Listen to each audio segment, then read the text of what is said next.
Un terrain de foot livré aux discussions astrophysiques. Drôle d'endroit pour une telle rencontre. À Orléans, pour cette 25e nuit des étoiles, des dizaines de badauds ont ouvert grand leurs yeux et leurs oreilles, éclairés par la seule passion des astronomes amateurs. Donc la comète Chury, son nuage de gaz autour, la sonde Rosetta qui est passée devant l'écran, et puis là on va apercevoir la petite sonde Philae. Dans la nuit noire opère alors un phénomène physique improbable, la fusion d'un désir de transmettre et d'une soif d'apprendre.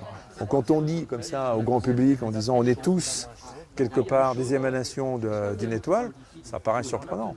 Comment l'univers est né, donc on commence à avoir des... Bon, on ne sait pas tout, hein, il y a encore des choses qu'on ignore. Tôt ou tard, il faudra peut-être s'en aller, chercher des matières. Quand on lève la tête, on voit le ciel, donc on se dit ce qui est inaccessible, c'est intéressant forcément. Donc ouais, c'est un rêve d'enfant, comme les dinosaures on va dire, c'est les étoiles, les dinosaures, c'est un rêve.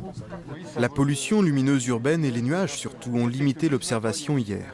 La soirée aurait pu être gâchée, mais l'astronome amateur a l'habitude des défis, qu'il aligne les planètes ou les paramètres nécessaires à leur observation. Beaucoup d'humilité, beaucoup de temps aussi. Et il faut savoir être patient pour attendre le bon moment opportun.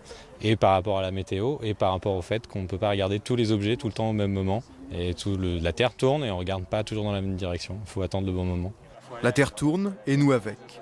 Où va-t-on? D'où venons-nous? Les questions métaphysiques affleurent alors, dans la nuit noire orléanaise, sur un terrain de football.